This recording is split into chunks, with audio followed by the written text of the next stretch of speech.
Alhamdulillahi Rabbil Alamin wa bihi nasta'in ala umuri dunya wad din wassalatu wassalam ala ashrafil anbiya wa imamil mursalin nabiyyina Muhammadin alaihi afdhalus salati wa atammut taslim wa ala alihi wa ashabihi ajma'in wa sallama tasliman mazidan ila yaumiddin thumma amma ba'd. فاللهم إنا نسألك علما نافعا ورزقا طيبا وعملا متقبلا. اللهم علمنا ما ينفعنا وانفعنا بما علمتنا وزدنا من علمك وكرمك وجودك يا ذا الجلال والإكرام إنك على كل شيء قدير وبالإجابة جدير. اللهم بك أصبحنا وبك أمسينا وبك نحيا وبك نموت وإليك النشور. يا حي يا قيوم برحمتك نستغيث أصلح لنا شأننا كله ولا تكلنا إلى أنفسنا طرفة عين. Para hadirin jamaah salat subuh rahimani wa rahimakumullahu jami'an. Alhamdulillah, kita senantiasa bersyukur kepada Allah Subhanahu wa taala pada kesempatan yang berbahagia ini. InsyaAllah kita akan melanjutkan pembahasan kita masih berkaitan dengan sejarah kota Madinah. Pada pembahasan yang terdahulu kita sudah menjelaskan bagaimana sejarah pembangunan dari masjid pertama di kota Madinah, yakni Masjid Kubah. Berikutnya para jamaah, Nabi SAW mulai memasuki kota Madinah, dan juga ternyata yang pertama kali dilakukan oleh Nabi adalah membangun masjid, yakni Masjid Nabawi. Masjid ini, para jamaah yang dirahmati Allah, merupakan masjid terbesar kedua di dunia setelah Masjidil Haram.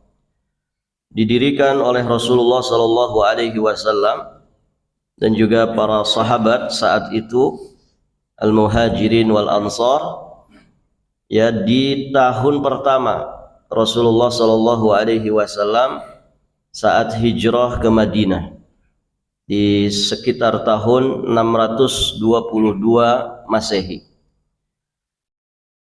Panjang sekali ya sejarah dari Masjid Nabawi ini para jamaah. Kita akan sebutkan beberapa poin pentingnya saja. Yang pertama, tanah dari Masjid Nabawi itu dibeli langsung oleh Nabi SAW dengan hartanya sendiri. Jadi lahan yang digunakan untuk Masjid Nabawi saat itu langsung dibeli oleh Nabi dengan hartanya sendiri. Dan tentu para jamaah yang dirahmati Allah, pewakaf masjid, orang yang menjadi wasilah terbangunnya masjid, dia akan mendapatkan pahalanya ya selama masjid itu digunakan oleh kaum muslimin untuk kebaikan.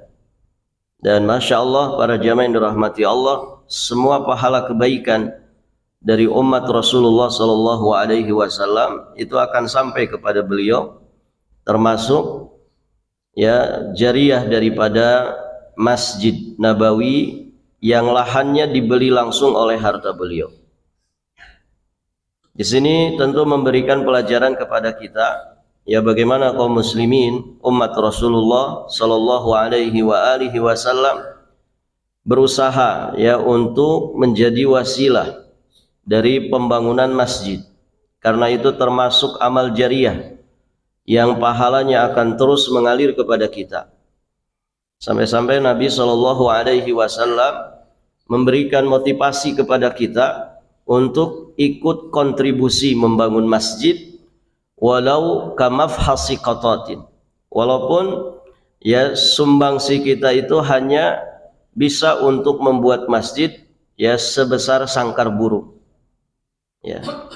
Artinya apa? Walaupun sedikit, walaupun satu sak semen yang mungkin harga 50-60 ribu, kita mesti berupaya ya bagaimana kita punya saham di masjid tersebut ya ketika pembangunannya. Karena setiap orang yang menggunakan masjid itu untuk ibadah kepada Allah, baik itu ibadah salat ataupun ibadah-ibadah yang lainnya, maka kita akan mendapatkan aliran dari pahalanya. Baik, para jamaah yang dirahmati Allah. Misalkan masjid ini dibangun tahun berapa, Pak? Ada yang menyaksikan masjid ini dibangun? Sudah pada enggak ada. Tahun berapa ini masjid ini dibangun? Kalau Masjid Nurul A'la kan tahun 50-an ya. Sudah mulai dibangun. Mungkin ya masjid ini juga di tahun-tahun itu atau mungkin setelahnya. Masya Allah, orang yang punya saham di sini, sekian puluh tahun masjid ini digunakan oleh kaum muslimin, maka pahalanya akan terus mengalir. Baik, para jamaah yang dirahmati Allah Subhanahu wa taala. Alhamdulillah ya pembangunan masjid itu ya terus berlangsung. Mungkin sampai nanti datangnya kiamat. Ya seiring dengan pertumbuhan kaum muslimin.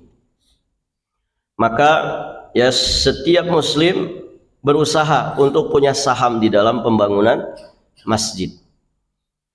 Nah, Masjid Nabawi ini lahannya dibeli langsung oleh Nabi Shallallahu Alaihi Wasallam menggunakan hartanya sendiri.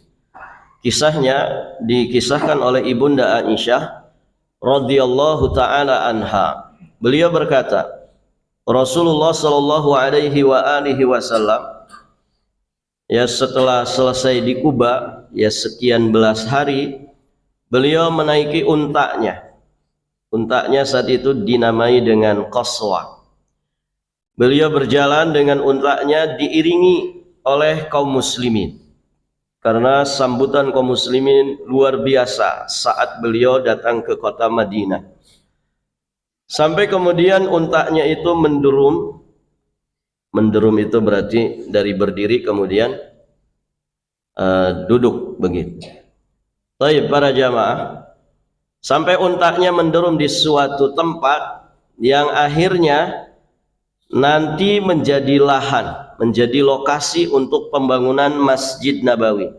Saat untanya Nabi ini menderum, Nabi Shallallahu Alaihi Wasallam beliau berkata, Insya Allah, kata Nabi, lahan ini yang akan menjadi tempat berdiamnya kita.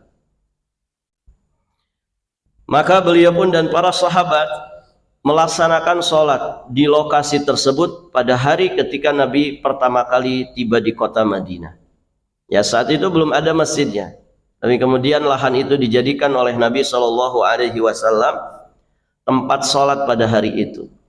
Dan lahan yang digunakan untuk Masjid Nabawi semula adalah tempat penjemuran buah kurma miliknya dua anak yatim yang bernama Suhail dan Sahal bin Amr.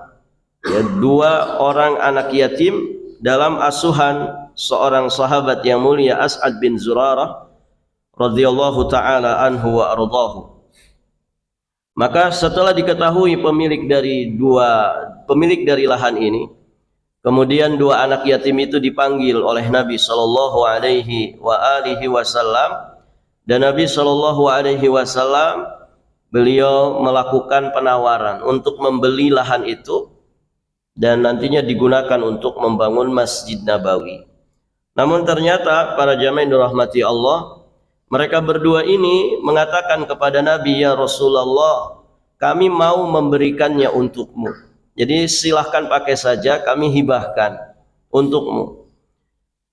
Nabi Shallallahu Alaihi Wasallam beliau enggan menerima pemberian mereka berdua.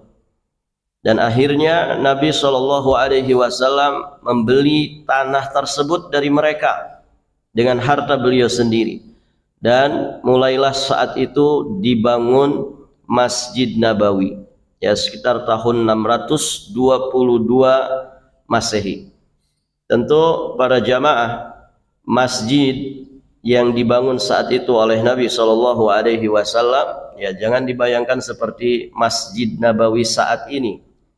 Ya, Imam Nafi beliau meriwayatkan dari Abdullah bin Umar radhiyallahu taala anhuma. Kata Abdullah bin Umar, sesungguhnya masjid di masa Nabi Shallallahu Alaihi Wasallam dibangun dengan bata dari tanah, kemudian atapnya dari bata dan pelapah kurma, ya, sedangkan tiang-tiangnya dari pohon kurma. Begitu kondisi awal dari Masjid Nabawi yang dibangun oleh Rasulullah dan juga para sahabat ketika itu. Dan para jamaah, Nabi Shallallahu Alaihi Wasallam beliau dengan tangannya sendiri yang mulia ikut serta di dalam pembangunan masjid. Jadi mungkin kalau zaman sekarang ya beliau bikin adukan semen dan pasirnya, ya beliau juga ikut ngangkut batu batanya. Intinya beliau ikut serta di dalam pembangunan masjid. Dan Masya Allah, ya dikisahkan saat beliau ikut membangun Masjid Nabawi, beliau bersama para sahabat ya bersenandung. Ya biasa di sela-sela orang bekerja, ya orang-orang Arab para jamaah dirahmati Allah biasanya bersenandung, ya membacakan syair-syair kebaikan yang bisa menumbuhkan semangat orang-orang yang di sekitarnya. Nah, salah satu senandung yang disenandungkan oleh Nabi, beliau mengatakan hadzal himalu la himala Khaybar, hadza abarru rabbana wa athhar. Beliau katakan tandu ini bukanlah tandunya Khaybar, ini lebih bernilai kebajikan dan lebih suci di sisi Rabb kami. Jadi alat-alat angkut untuk mengangkut bahan-bahan bangunan untuk membangun Masjid Nabawi dikatakan oleh Nabi Shallallahu Alaihi Wasallam lebih bernilai kebajikan di sisi Allah dan lebih suci. Artinya semua itu tidak akan sia-sia, akan membuahkan dan menghasilkan pahala di sisi Allah Subhanahu wa taala. Peluh keringat, kotor-kotorannya para jamaah yang dirahmati Allah, ya ketika membangun tentu ya kaum muslimin kotor-kotoran, ya apalagi saat itu yang segala sesuatunya berasal dari tanah. Baik, para jamaah yang dirahmati Allah. Kemudian Nabi Shallallahu Alaihi Wasallam juga bersabda, ya memberikan motivasi kepada para muhajirin dan juga para ansor. Dan ini disebutkan di dalam Sahih Al Bukhari. Kata Nabi, Allahumma innal ajra ajrul akhirah. Allahumma innal ajra ajrul akhirah. Ya Allah, pahala yang sesungguhnya adalah pahala di kehidupan akhirat. Farhamil ansara wal muhajirah, maka berikanlah rahmat kepada kaum ansor dan juga kaum muhajirin. Nah, ini kalimat-kalimat thayyibah yang diucapkan disenandungkan oleh Nabi Shallallahu Alaihi Wasallam sebagai bentuk tasji', ya motivasi bagi para sahabat yang mulia. Baik, para jamaah yang dirahmati Allah Subhanahu wa taala. Tentunya sejarah pembangunan dan perluasan Masjid Nabawi ini merupakan sejarah yang sangat panjang. Ada banyak hal unik yang tentu sangat layak untuk dikisahkan para jamaah yang dirahmati Allah, namun tentu kita tidak bisa membahas semuanya. Jadi awal pembangunan Masjid Nabawi, Nabi Shallallahu Alaihi Wasallam dan para sahabatnya, beliau membutuhkan rentang waktu sekitar 7 bulan ya untuk bisa menyelesaikan semua ya bangunan dari Masjid Nabawi saat itu. Dan dikisahkan perluasan pertama kali, ya kalau perluasan itu kan berarti saat ada kebutuhan. Saat ada kebutuhan. Jadi sebetulnya masjid kalau tidak butuh-butuh banget perluasan, para jamaah yang dirahmati Allah, ya tidak usah diluaskan. Nah, terkadang masjid masih sangat bagus sekali, kemudian akhirnya dipugar lagi, bahkan sebagiannya dibongkar total, ya kemudian diperluas, ditingkat atau dilebarkan, tapi ternyata sekedar diperindah, sekedar dipercantik, diperluas, diperbesar, ya supaya mungkin tampil menarik. Namun ternyata selanjutnya tidak ada yang ngisi, tidak ada yang memakmurkan. Nah, ini tentu mubazir jadinya. Ya. Apalagi pembangunan di masa ini, begitu ya. Yang tentu ya semua bahan-bahan sangat mahal. Bisa jadi bahkan ongkos tukangnya separuh dari harga bangunan. Gitu ya. Baik, para jamaah yang dirahmati Allah. Maka perluasan itu ya dilakukan jika memang dibutuhkan. Dan itu yang dilakukan oleh Nabi Shallallahu Alaihi Wasallam. Jadi sekitar rentang waktu 6 tahun ya tidak ada pemugaran, tidak ada perluasan. Perluasan pertama kali ini terjadi saat Nabi Shallallahu Alaihi Wasallam beliau pulang dari perang Khaybar, yakni sekitar tahun ke-7. Tadi dibangun tahun pertama, rentang 6 tahun berikutnya di tahun ke-7 Hijriyah atau di tahun 628 Masehi, barulah kemudian dilakukan pemugaran, perluasan pertama kalinya. Kenapa demikian? Karena bertambahnya jumlah kaum muslimin, sehingga ya saat itu luas Masjid Nabawi menjadi 2.500 meter persegi. 2.500 meter persegi. Ya tentu ini hitungan kecil kalau dibandingkan dengan luas yang ada saat ini. Para jamaah yang dirahmati Allah Subhanahu wa taala. Dan renovasi perluasan terus dilakukan. Ya artinya dari zaman ke zaman terus dilakukan renovasi dan perluasan. Dan setelah proyek perluasan ya dikisahkan di tahun 2012, berarti sekitar 10 tahun yang lalu, ini juga dilakukan perluasan, perlebaran. Dan setelah direnovasi itu, setelah diluaskan kembali, ya dilaporkan bahwasanya Masjid Nabawi ya bisa menampung jamaah itu lebih dari 1,6 juta. Berarti 1.600.000 jamaah ya saat musim haji atau musim-musim Ramadan mungkin gitu ya, saat padat-padatnya kaum muslimin mendatangi kota tersebut, itu bisa menampung 1 sampai 1,6 juta jamaah. Berarti warga Balikpapan sudah ya. Warga Balikpapan kalau berangkat semua ke sana masih ketampung gitu ya.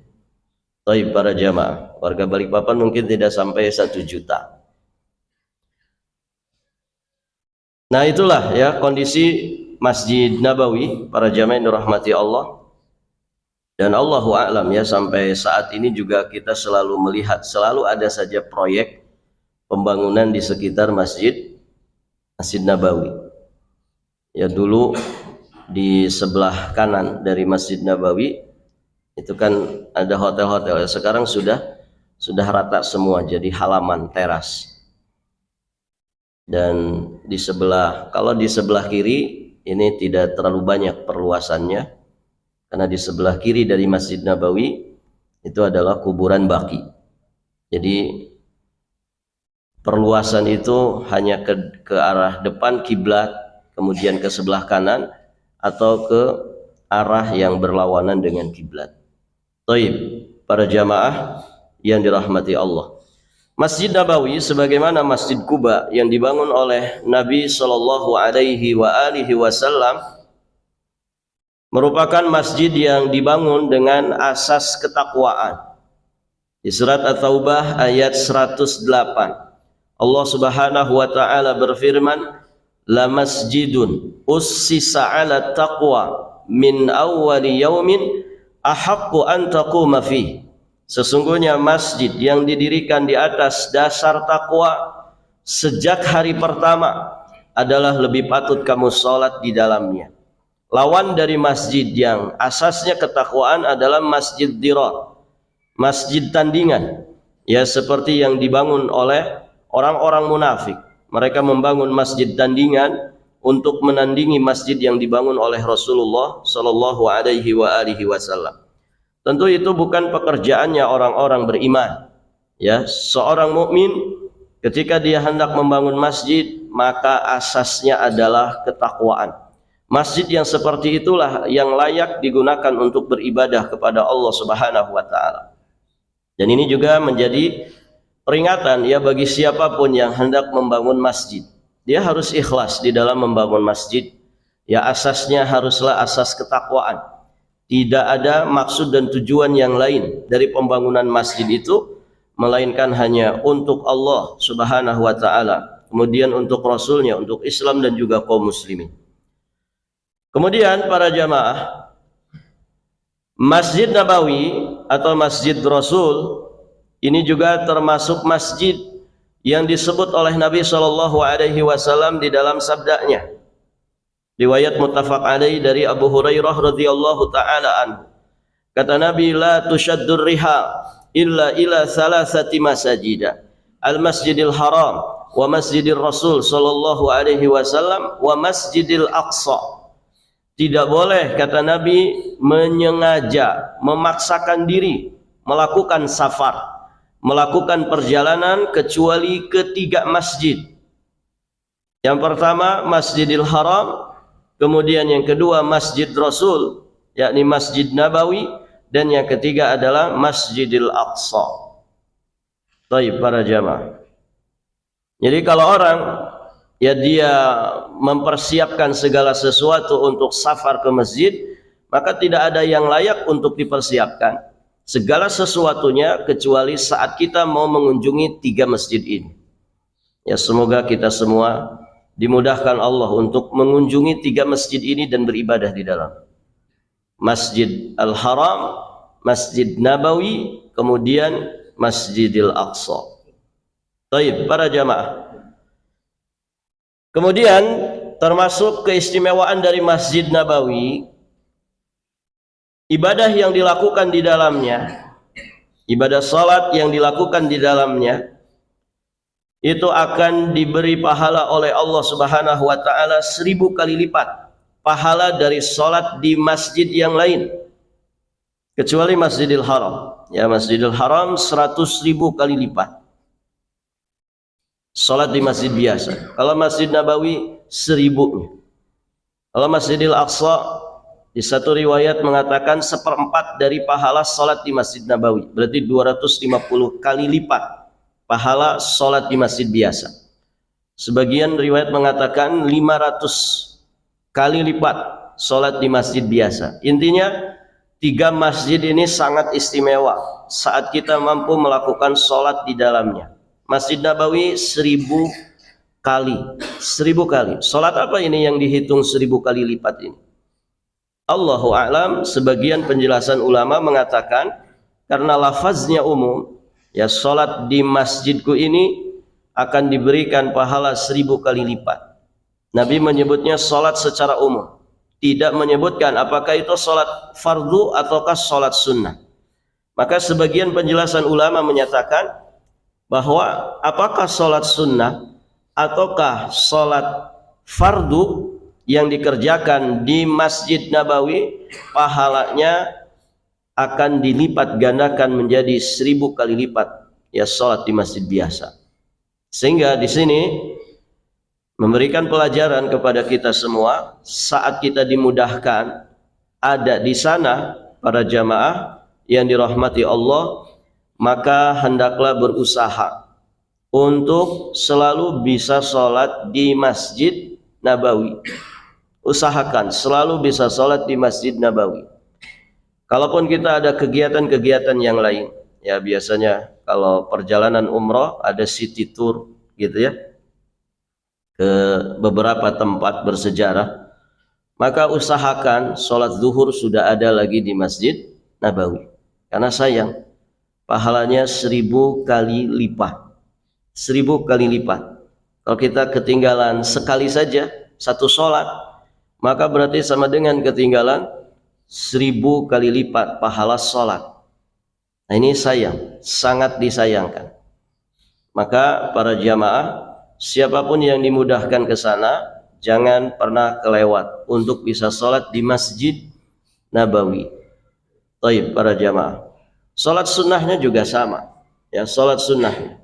Dan walhamdulillah di sana ya sholat sunnah itu selalu ada, terutama selesai dari sholat fardu 5 waktu. Biasa ada sholat sunnah yang dikerjakan, fardu kifayah, yakni sholat janazah. Ya, sholat janazah para jamaah yang dirahmati Allah, itu pahalanya disebutkan 1 qiraat. Kalau kita bisa menyolatkan jenazah, nyolatkan saja. Kalau ditambah mengiringi jenazah sampai ke pekuburan, kita dapat 2 qiraat. Ya, salatnya saja itu 1 qiraat pahala. Nah, kalau dikerjakan di Masjid Nabawi, tentu pahalanya bertambah. Pahalanya bertambah sebagaimana kemuliaan dan keutamaan dari Masjid Nabawi yang kita gunakan untuk sholat. Nah, sebagian jamaah terkadang malas gitu. Bosannya aku di sini katanya gitu. Tiap habis sholat jenazah. Jangan bosan, kan sebentar saja itu. Dah sampai 5 menit sholat jenazah itu para jamaah. Ya. Pahalanya 1 qiraat. Ya. Kalau kemudian ditinggalkan, ya sayang sekali. Sayang sekali. Padahal cuma 4 kali takbir saja. Hitungannya paling 2-3 menit selesai. Maka manfaatkan. Jadi kalau ada di sana itu, yang jadi fokus kita adalah memburu pahala. Nah, kalau sebagian jamaah kita itu bukan memburu pahala, Pak ya. Memburu apa? Belanjaan. Ya, sampai punya daftar belanjaan. Aduh ini ya pesanannya si fulan belum, pesanannya tetangga belum, pesanan teman belum. Ini sering kita ingatkan para jamaah. Silahkan belanja gitu ya, untuk memberikan hadiah kepada tetangga, kepada teman, karena itu juga amal soleh. Tahadu tahabu. Tapi hati-hati jangan sampai meninggalkan, mengabaikan keutamaan dan fadilah saat di sana. Ada yang nyari-nyari untanya, hati unta, ya tongkat ali, masya Allah, minyak kejantanan, semua dicari. Nasallallahu as-salama. Baik, para jamaah yang dirahmati Allah Subhanahu wa taala, fokus dengan pahala. Maka mesti paham ilmunya, kan begitu. Hanya orang-orang yang mengerti ilmunya yang kemudian dia akan selalu memburu pahala. Kebaikan sekecil apapun di sana dilipat gandakan. Karena kaidah agama mengatakan bahwasannya kemuliaan sebuah tempat, kemuliaan sebuah waktu itu akan sangat berpengaruh kepada besaran pahala yang akan didapatkan. Semakin bertambah mulia satu tempat yang kita gunakan untuk beramal kebaikan, maka semakin bertambah pula pahala.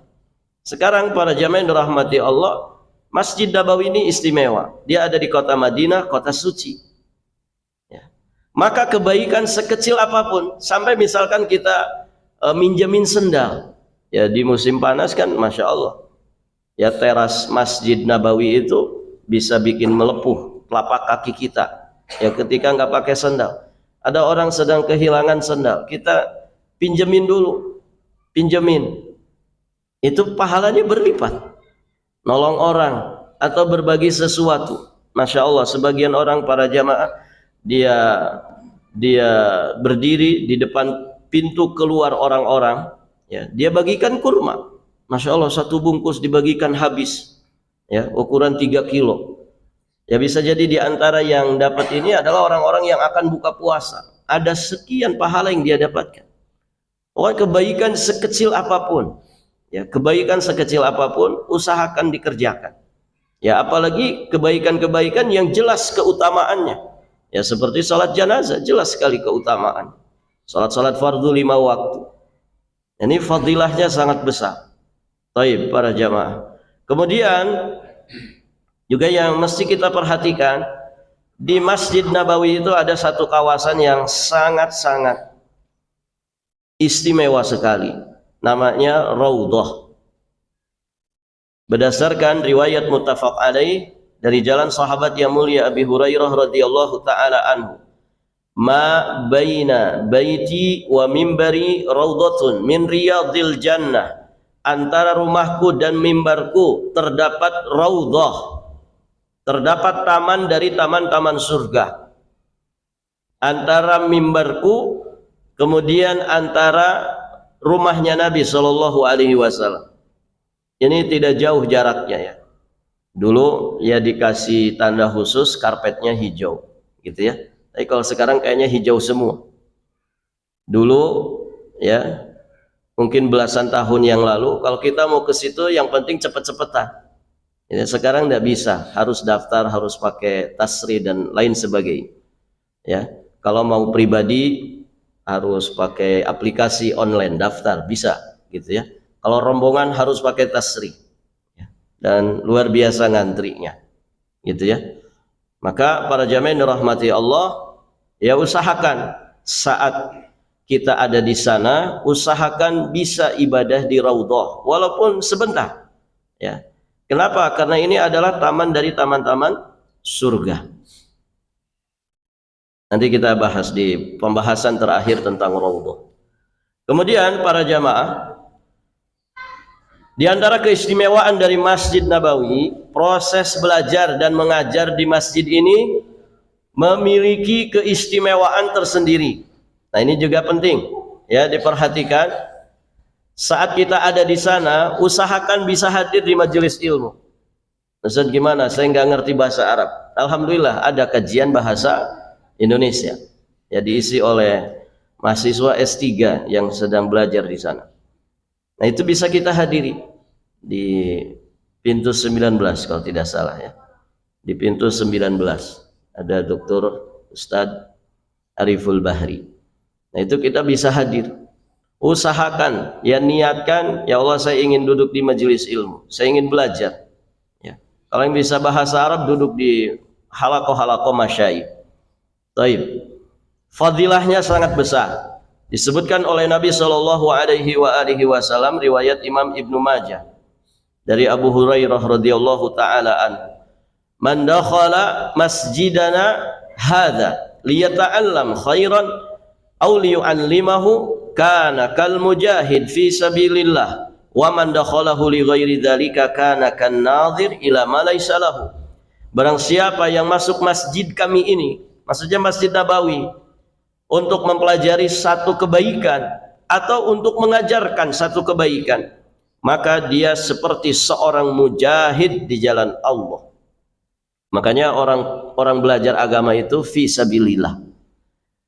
Ya. Bapak datang dari rumah ke sini, kalau niatnya selain sholat subuh ingin belajar, ya Allah ada kajian ahad subuh, ingin belajar, ingin dapat faidah, ya ingin bertambah iman, ya bertambah ilmu, maka para jamaah hitungannya itu fisabilillah hatta yarji, sampai dia pulang, sampai kita pulang, hitungannya fisabilillah, baik yang ngajar ataupun yang belajar, hitungannya fisabilillah. Bagaimana lagi kalau masjidnya Masjid Nabawi, ya dia ya seperti mujahid di jalan Allah Subhanahu wa taala. Wa man dakhalahu li ghairi dzalik, siapa yang memasukinya untuk selain itu, maka seperti orang yang melihat sesuatu yang bukan miliknya. Artinya sayang.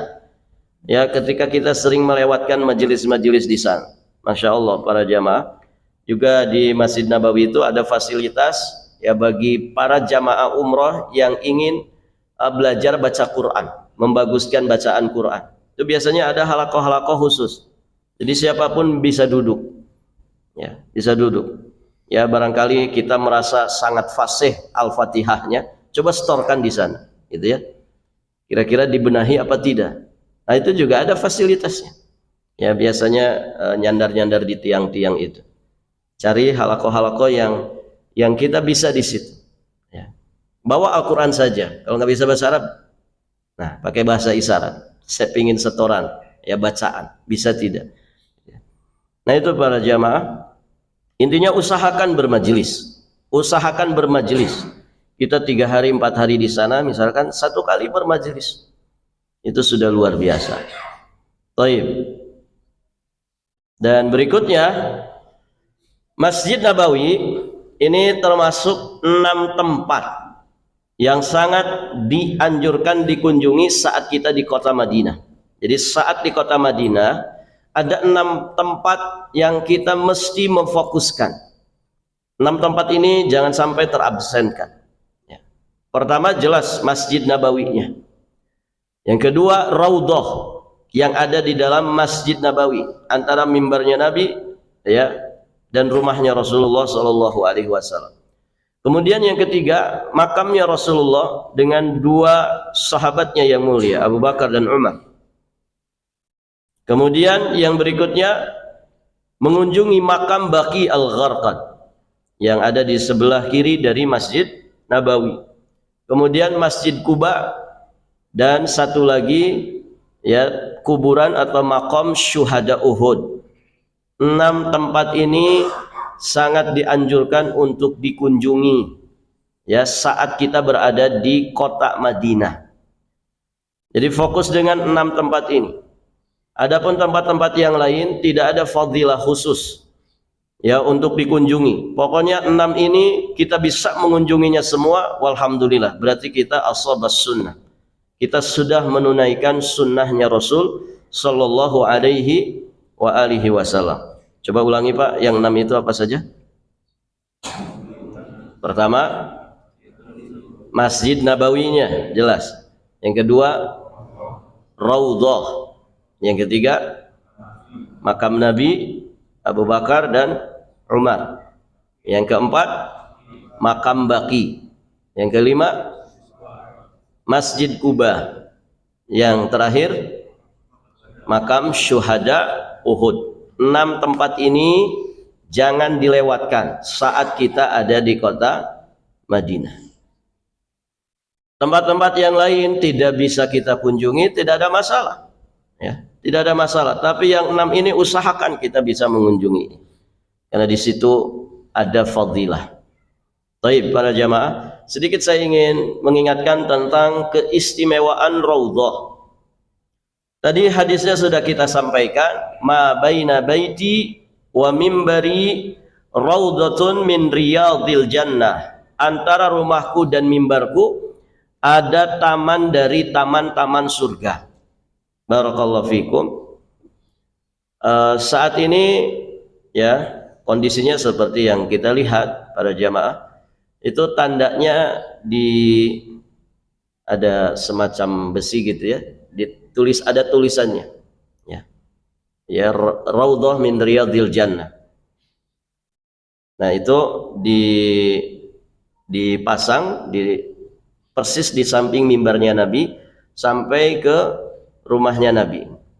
Jadi jaraknya tidak terlalu panjang para jamaah yang dirahmati Allah. Saya tidak bisa ngira-ngira ya berapa meter ya, mungkin separuh ini ada ya, separuh masjid ini jarak antara mimbar Nabi ke rumahnya Nabi. Rumahnya Nabi ini yang sekarang bangunan warna hitam itu ya, itu di dalamnya ada kuburnya Rasulullah, Abu Bakar, kemudian Umar. Baik para jamaah, maka kalau sedang di sana coba pastikan ini mimbar, ini rumah Nabi, pastikan kita ada di antara keduanya gitu ya. Jangan terlalu jauh ke sana, pastikan di situ. Karena yang disebut di dalam hadis ma baina baiti wa mimbari.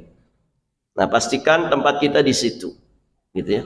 Nah, para jamaah yang dirahmati Allah, Nabi menyebutnya dengan raudhatun min riyadil jannah. Dia adalah taman dari taman-taman surga. Ini maksudnya apa? Raudhah min riyadil jannah itu maksudnya apa? Ada sekitar 4 penjelasan di kalangan para ulama yang dimaksud dengan raudhah min riyadil jannah. Pertama, tempat itu antara mimbar Nabi dan rumahnya Nabi nanti kelak akan dipindahkan oleh Allah ke surga. Modelnya seperti apa? Ini perkara gaib ya. Yang jelas sebagian penjelasan para ulama begitu. Jadi raudhah itu nanti akan dipindahkan ke surga. Tempat itu nanti akan dipindahkan ke surga Allah Subhanahu wa taala. Sehingga disebut raudhatun min riyadil jannah.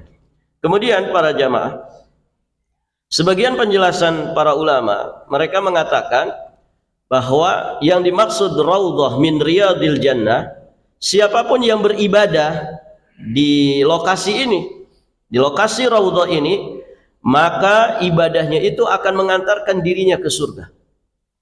Masya Allah. Jadi yang paling istimewa itu para jamaah, ketika kita di situ bisa ya mendapatkan beberapa kali sholat wajib. Dan banyak kisah menakjubkan tentang itu. Ada orang sungguh-sungguh serius, ya Allah saya pengen bisa lama di Raudhah. Sampai ada yang bisa kemudian dari maghrib dia dapat, kemudian isaknya dia dapat dalam waktu yang sangat lama. Ya, kalau sekarang kan mungkin 10 menit saja sudah diusir-usir. Haji sudah, gitu ya. Nah kalau dulu Masya Allah siapa cepat dia dapat begitu ya. Nah sekarang sangat-sangat terbatas. Maka para jamaah semakin kita bisa lama di situ bagus sekali. Kita misalkan dapat sholat maghrib, dapat sholat isya. Nah yang beruntung itu adalah yang kemudian dapat antrian untuk saat ini ya. Dapat antrian kemudian mepet waktu sholat. Ya, dia dapat antrian mepet waktu sholat. Oh itu bisa lebih panjang. Bisa setengah jam, bisa lebih dari setengah jam. Nah saat kita memiliki peluang itu ya hendaknya dimaksimalkan, karena ibadah yang kita lakukan di situ akan mengantarkan kita ke surga. Itu penjelasan kedua. Kemudian para jamaah, penjelasan yang ketiga, maksud dari sabda Nabi Raudhatun min riyadil jannah, ini maksudnya adalah tamtsil. Tamtsil itu perumpamaan, penyerupaan, bahwa Raudhah ini seperti taman-taman di surga. Kenapa? Karena para malaikat, kemudian orang-orang beriman dari kalangan jin dan juga manusia, mereka duduk di sana memperbanyak zikir dan memperbanyak ibadah-ibadah yang lainnya. Orang kalau sedang dalam suasana ketaatan, maka dia ada dalam suasana ketenangan dan kenyamanan. Dan itulah ciri khas surga. Ya. Orang yang masuk surga itu para jamaah, dia pasti akan merasa tenang, bahagia, betah. La yabghuna anha hiwala. Dia tidak akan pernah mau beranjak dari tempat itu. Tidak mau ditukar dengan tempat yang lain. Itu kalau orang sudah bisa merasakan surga. La yabghuna anha hiwala. Surga yang paling rendah sekalipun, orang-orang yang memasukinya, dia akan diberi rasa oleh Allah bahwa tidak ada orang yang paling nikmat di surga itu kecuali dirinya.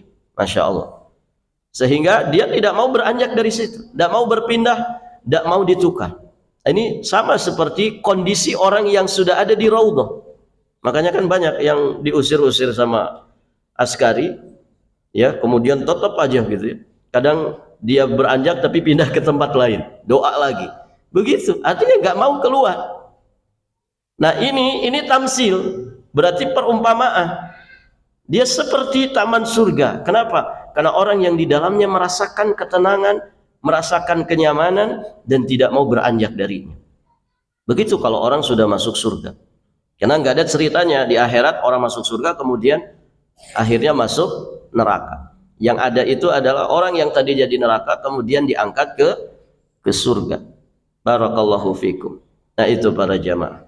Jadi Raudhatun min riyadil jannah itu maksudnya adalah tamtsil, penyerupaan, bahwa orang-orang yang beribadah di dalamnya, apakah itu para malaikat, apakah itu bangsa jin ataupun manusia dari kaum muslimin, ya, yang beribadah dan memperbanyak ibadah di dalamnya, mereka kondisinya seperti sedang berada di taman surga, nyaman, tenang, dan tidak mau beranjak darinya.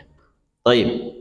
Terakhir, para jamaah, sebagian penjelasan menyatakan bahwasannya, ya, ini masih seperti penjelasan yang ketiga, dia merupakan tamtsil. Jadi tempat itu seumpama taman, ya, bagi para ahli ilmu dan iman. Kenapa? Disebabkan karena apa yang ada di dalam hati mereka berupa gambaran-gambaran surga. Sehingga ya seolah-olah surga itu sudah ada di hadapan atau di depan mata mereka. Nah itu terkait dengan ya perasaan yang dirasakan oleh orang-orang yang beribadah di raudhah tersebut. Dia merasakan ya kehadiran surga, seolah-olah surga itu ada di depan matanya. Dan masya Allah para jamaah, ya siapapun yang datang ke sana, ya mereka pasti memahami fadilah ini, dan sehingga menyebabkan banyak sekali orang yang berlomba-lomba untuk bisa beribadah di dalamnya. Maka ya siapapun yang dimudahkan ke sana, jangan melewatkan ini. Ya, jangan melewatkan ini. Usahakan dapat, walaupun sebentar. Ya, walaupun sebentar. Baik para jamaah.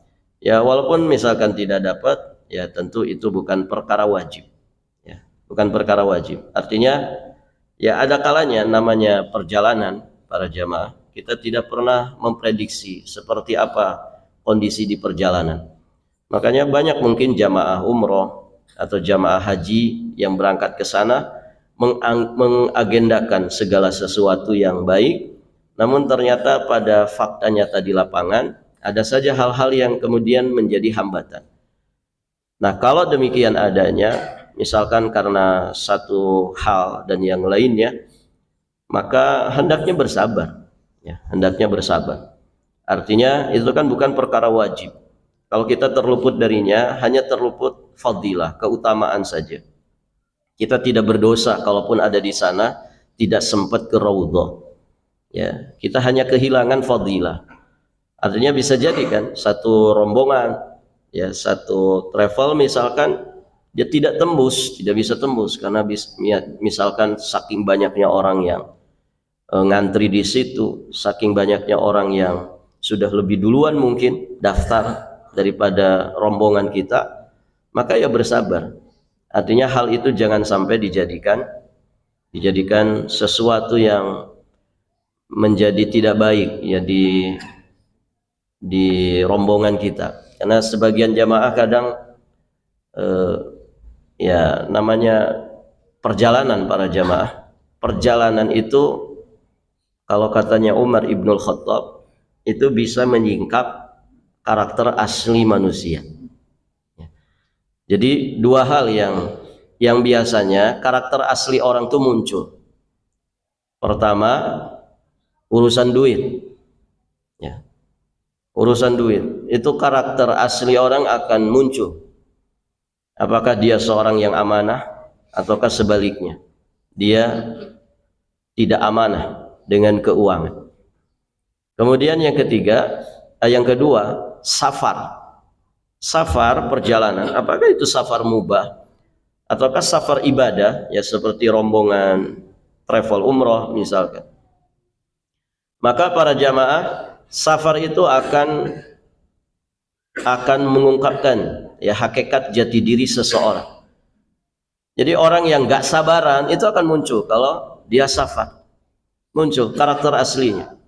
Orang yang pelit itu akan muncul karakter aslinya di saat dia safar.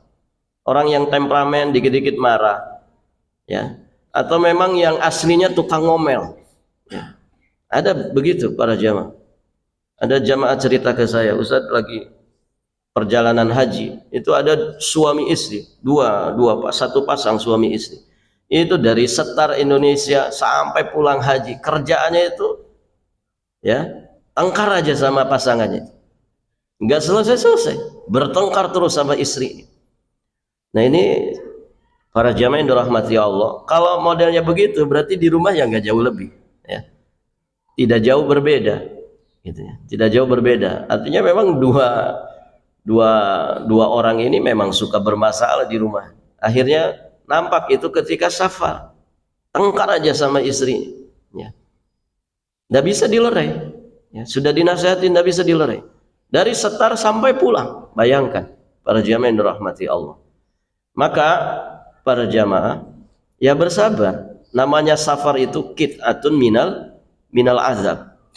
Ada orang kadang jamaah itu ngomel-ngomel, Ustadz kok mahal ini umroh ini. Oh pokoknya ngomelin harga, gitu ya. Katanya dapat kereta cepat, gitu ya. Katanya ke Taif, katanya begini. Ya namanya safar kadang kan ada hambatan, ya. Apa yang diagendakan kadang tidak sesuai dengan fakta di lapangan. Kita nggak pernah ngerti apa yang terjadi di sana. Kadang kita sudah masuk sudah masuk data kita di hotel, ternyata nggak bisa gitu ya. Ya namanya juga orang kan kadang permainan. Ya kita misalkan satu travel sudah bayar hotel, ada yang bayar lebih mahal. Ini biasanya di cancel, yang mahal diterima. Ya, begitu. Akhirnya jamaah terlantar. Ini bisa terjadi kepada siapapun. Kepada siapapun bisa terjadi. Nah disitulah saat-saat ada ujian seperti itu, biasanya karakter orang aslinya itu muncul. Yang temperamen, yang kerjaannya ngomel, itu pasti ngomel-ngomel. Ya. Harga umrohnya misalkan diomelin terus. Ya. Padahal dia sudah daftar kan, sudah bayar, tapi ngomelnya masih. Giliran belanjanya lebih banyak daripada harga umrohnya. Ada Pak model begitu. Harga umroh cuma 30 juta tapi ngomel aja. Mahal sekali umroh. Dia belanja emas sampai 50 juta. Gitu. Ini aneh. Ya. Nah, itu warga plus 62 begitu ya. Mudah-mudahan bukan jamaah di sini.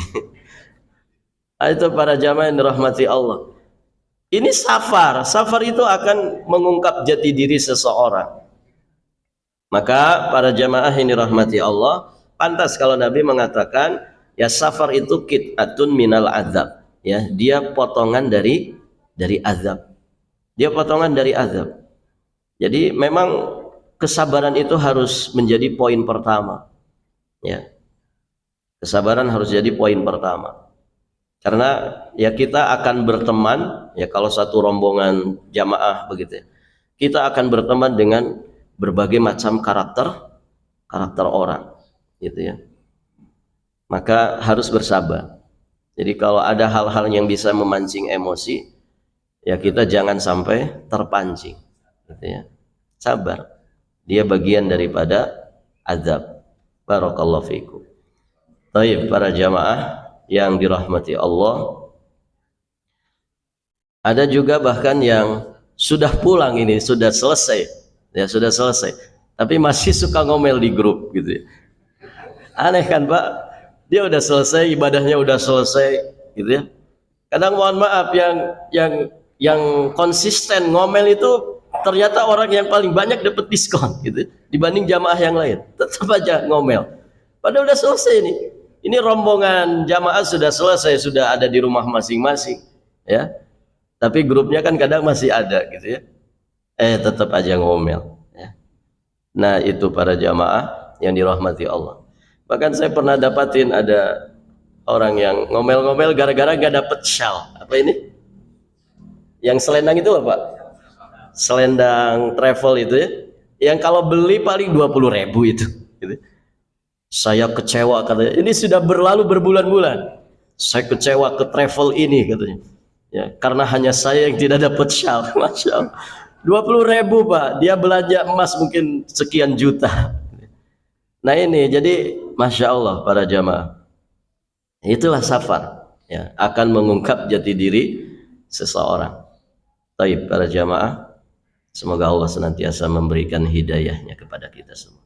Baik, sampai di sini pelajaran kita, semoga bermanfaat. Ada pertanyaan tidak Pak? Ini sekedar cerita saja ya, nggak ada pertanyaan kayaknya. Tapi silakan kalau ada yang ingin bertanya sebelum ditutup. Iya Pak.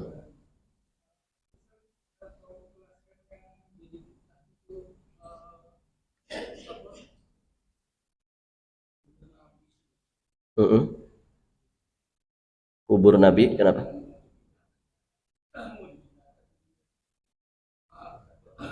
Kubur Nabi mau dipindah.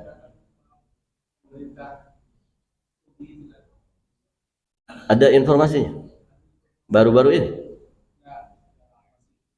Oh iya. Iya, para jamaah yang dirahmati Allah, selalu ada kehebohan ya seputar dua kota suci ini, Mekah dan Madinah.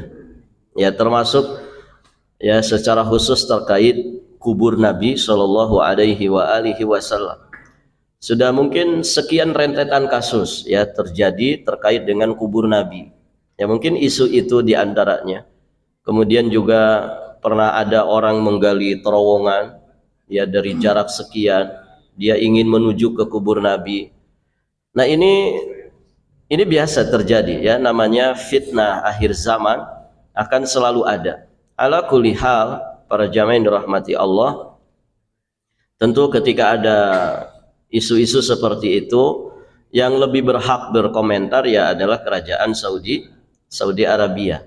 Dan para jamaah, ini dua kota yang sudah dijamin perlindungannya oleh Allah Subhanahu wa taala. Kan sudah jelas di akhir zaman ya, ketika fitnah Dajjal ya merata di mana-mana, dua kota suci ini dijaga oleh para malaikat. Insya Allah harasahumallahu ta'ala. Dua kota ini akan dilindungi oleh Allah Subhanahu wa ta'ala, gitu ya. Dan memang ada saja isu ya, misalkan tentang pemujaan ya, bahasa orang itu memuliakan ya dharihah, kuburan-kuburan orang istimewa, gitu ya. Itu kan ada saja fitnah kepada kerajaan Saudi. Katanya yang memberantas itu adalah Wahabi, kerajaan Saudi, gitu ya, karena terpengaruh oleh Muhammad bin Abdul Wahab. Sehingga dulu katanya banyak sekali kuburan-kuburan yang bisa dikunjungi, kita bisa ritual di situ, tapi kemudian dimusnahkan, dihancurkan. Ini jelas fitnah, begitu ya. Ini fitnah. Ya termasuk kubur Nabi. Coba bayangkan para jamaah, kubur Nabi saat ini, kubur Nabi, kalau kemudian tidak dijaga, mau kayak apa Pak? Wong yang bukan kubur Nabi saja, orang yang kadang nggak jelas tapi dianggap wali, itu tanahnya bisa habis. Ya tidak? Mungkin pernah dengar beritanya. Itu tanahnya bisa habis. Orang ziarah datang ke situ kemudian ngerawul satu kepal, masukin tasnya buat jima, gitu ya. Ini berkah katanya, kuburan tanahnya wali. Ya. Itu orang yang mungkin statusnya nggak jelas, gimana nasibnya di alam kuburnya. Apakah disiksa ataukah dapat nikmat, nggak jelas juga. Ya, orang kan bisa dilihat rekam jejaknya kayak apa. Baik para jamaah, itu yang bukan siapa-siapa, yang kemudian dianggap wali oleh sebagian manusia, para jamaah, bisa begitu kondisinya. Ya, tiap hari habis tanahnya, sampai diganti lagi tanahnya, diganti lagi. Enggak, akhirnya dijaga kan, ditertibkan. Nah ini bagaimana kubur Nabi kalau nggak ditertibkan kayak gitu? Ya, selesai sudah Pak. Kalau nggak ada yang jaga, di sini kan biasanya yang jaga askari, kemudian dari kalangan para penuntut ilmu. Kalau askari kan pakai baju tentara itu ya, tegap-tegap badannya. Nah ada juga yang biasa pakai jubah rapi-rapi. Nah itu sebagiannya mahasiswa yang ditugaskan secara khusus, sebagiannya memang petugas khusus ya, petugas DKM masjid lah yang ditugaskan di situ. Bayangin kalau nggak dijaga, ya orang kemudian berdoa ngadep kuburan Nabi, ya itu kan mesti dinasehati. Lah, berdoa itu kepada Allah, ngadep kiblat, bukan ngadep kubur Nabi. Ya pasti segera dia harus keluar. Bayangkan kalau nggak dijaga seperti itu, ya. Itu yang dijaga saja. Kita kalau pas ziarah itu pas padat orang, kan luar biasa seseknya itu. Orang bisa pingsan di situ, keinjak-injak. Itu dijaga ketat sekali. Bagaimana yang tidak dijaga? Lihat di kuburan Baqi. Pokoknya di area pekuburan pasti akan dijaga. Kenapa? Karena begitu. Ya, tidak semua kaum muslimin punya paham yang benar. Ya, bersikap terhadap kuburan itu seperti apa, apalagi ini kubur orang-orang istimewa. Nah itu para jamaah, nanti kita akan bahas juga ya tentang kuburan Baqi Gharqad, syuhada Uhud, insyaallah nanti pembahasan berikutnya.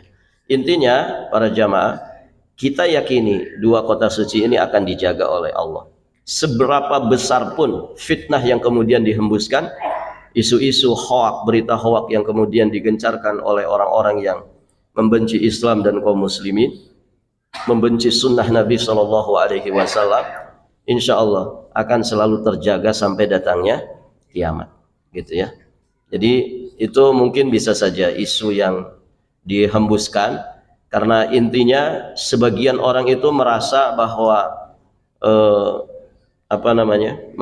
kuburan-kuburan yang istimewa itu ya akhirnya mereka tidak bisa ritual di situ, gitu ya. Itu orang-orang yang akhirnya tidak suka, ya. Padahal katanya dulu bebas leluasa. Nah, ini jelas fitnah yang dihembuskan para jamaah, dan kita paham dari ajaran Islam bagaimana bersikap kepada kuburan. Ya, Nabi salah satu doanya, ya Rabb, ya Allahumma la taj'al qabri wathanan yu'bad. Allahumma la taj'al qabri idan.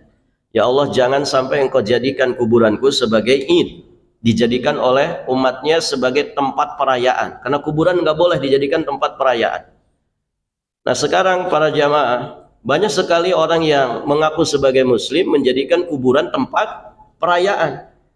Namanya tempat perayaan berarti selalu ada ritual perayaan di tempat itu, mau setiap hari atau sebulan sekali, sepekan sekali, atau setahun sekali. Nah ini tidak boleh dalam Islam.